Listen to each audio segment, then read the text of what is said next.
Other things happening tonight: a retirement from the Edmonton Oilers camp. Randy Gregg hanging up the blades. Ron Say's days numbered in Chicago. Cubs say they are trying to deal him if there are no... I am a real estate sales representative these days, part-time teacher at Mohawk. Have done some stuff at Centennial College as well, teaching on-air performance, and I really enjoy both. What I did do was get involved in the radio station very early. I was a news director, sports director in my first year, and then after that became actually the second station manager in the radio station's history, which was then called CHMR, and it was an in-house thing. It was a loose format, and you were able to experiment, but at the same time, you know, Norm Marshall who wasn't my teacher but was there. I could go in and talk to Norm and had many great conversations, and in fact Norm became a really good friend years later when I reconnected with him through Jim Slomka. I've known Jim for almost 40 years. While in high school, we worked together at the Holiday Inn in Hamilton, along with Doug Fairway, now sports director at The Fan and a graduate of ComArts. I was in charge of the news and sports department, and as fate would have it, there was a vacancy. So I rolled the dice, and for $390 per month, I hired my best friend Jim for his first job in the biz. Jim is a consummate professional. He has impeccable credentials, integrity, entrepreneurial spirit, he's personable, he has a passion. Working with Jim Tatti is working with a perfectionist. Jim likes to get everything right first journalistically, and he likes to be on the ball, and he certainly, you know, knows his sports backwards and forwards. He was also very much a motivator of people. He liked people, people liked him, they instantly took a shine to him, and because of that, I think the people that worked for him worked very hard for him. When I first got into TV at ATV Halifax, I would do the early sports and the late sports. It was part of a system.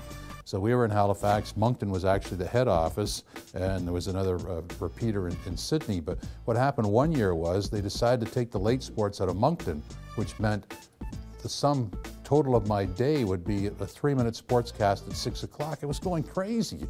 I was like 23 years old, and I'm going, I got to figure out something to do. So what I did was I walked up to the news director and I said, can we do a half-hour show on Saturday? And he said, what do you mean? I said, I'm not working hard enough. I want to do a half-hour sports show on Saturday. And he said, well, what would it look like? I said, I don't really know right now, so we'll just sort of build it as we go along. And it really was what I turned Sportsline into. My second year at City TV, Sportsline came on the air, and I looked at it and I went, oh, I know what to do with that. And you know, I had no idea that I would ever end up there, but I knew the format very well.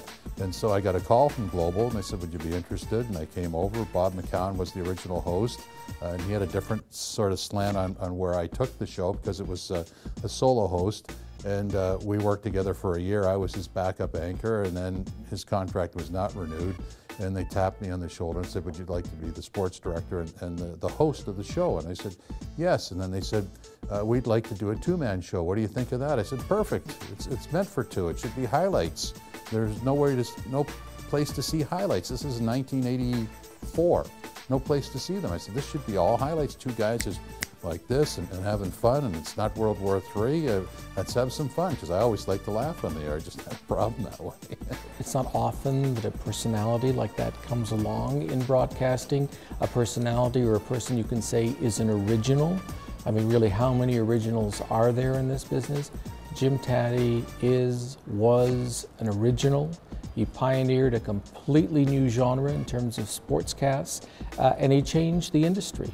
If you look at the programs that are around today, and the top programs in North America, in Europe, all over the world, you'll find that the format is almost identical to what Jim Tatti was doing on the air 20 plus years ago. When I was at Global, I was able to use the show to help promote a lot of the charities. The first one was the Mookie Bomb Association, and then Community in Toronto. And I designed actually a little a media element that I knew would push the tournament over the top in terms of money. We generated $50,000 a year. And what I did was, because I was in a position to do this, was I said, we're going to run a promo spot that won't run in the commercial. They'll take it out of show content. Teaching at Mohawk is, you know, it's a rare opportunity for me, because my life's always sort of go this way, but to be able to complete a circle, Maybe I'm at the age where that happens, I don't know, but it just feels really nice. Thanks for allowing us into your home. Good night.